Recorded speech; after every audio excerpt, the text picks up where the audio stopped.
year too. That's when I'm gonna be there. Good, good. Put me on. I won't be, but I'll put you on.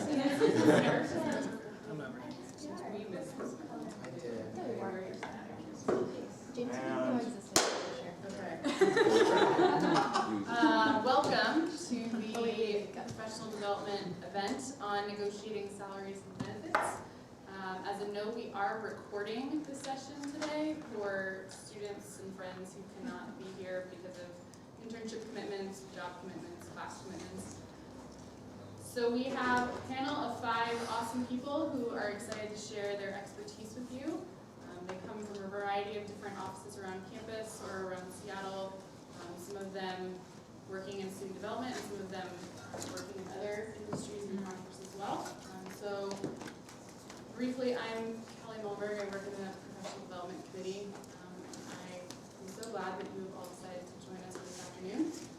So I'm going to turn it over to our panelists and have them briefly introduce themselves, and then we'll kick it off. We're going to run this kind of like a moderated discussion, and then leave some time at the end for your questions. So if you want to just jot those down as we go, we'll leave time at the end for those.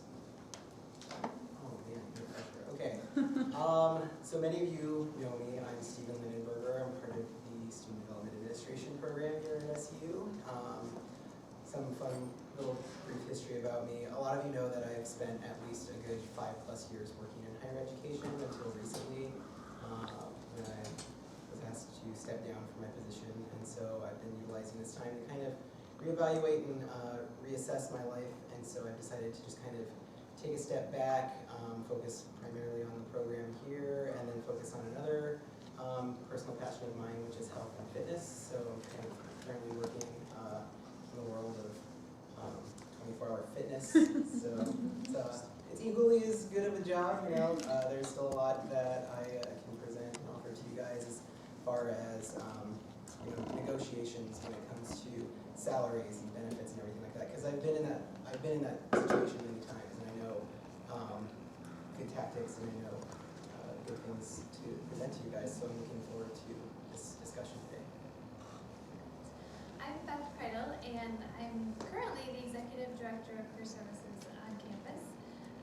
And just a little bit of history, for those of you who are at the What Matters to Me talk, you already know my history, but just a brief snapshot. I have worked in the corporate environment for 4 years prior to coming into higher ed, and then I worked in higher ed for 8 years now.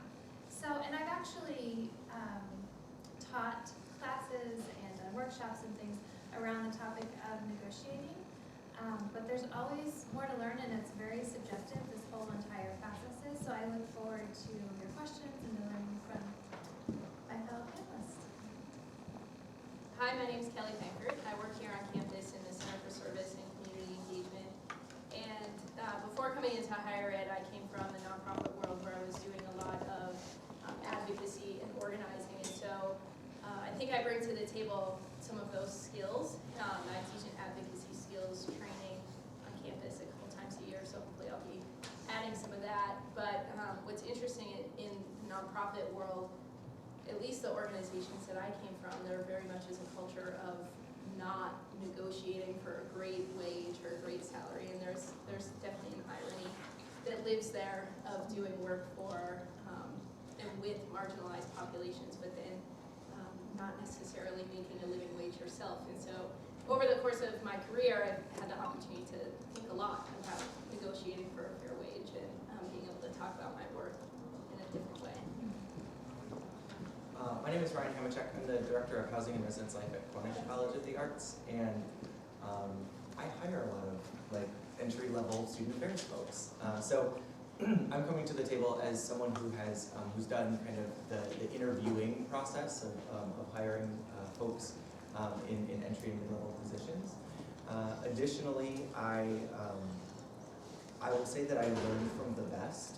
Rob Kelly was here a couple of years ago, and none of the information I claim to share with you is my own. It was all bestowed upon me in a very knighting way, as I kind of looked to him for mentorship as I navigated my first real negotiation as it related to higher education.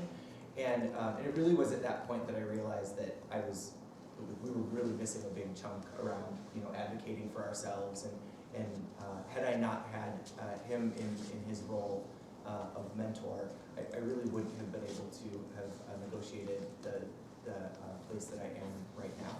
And he really kind of talked through ways that I could do it that didn't feel salesy, and they really resonated with me as someone who, you know, comes to the table with a relational focus. So anyway, I can speak to that perspective. I'm Susan Stringer, and I have a master's degree in student development. And after working at a university for a couple of years, I transitioned into corporate America and worked in human resources and was the employment and training and OD manager for a high-tech company here locally, and hired for a software development company. And then I went on to be a retained executive search consultant.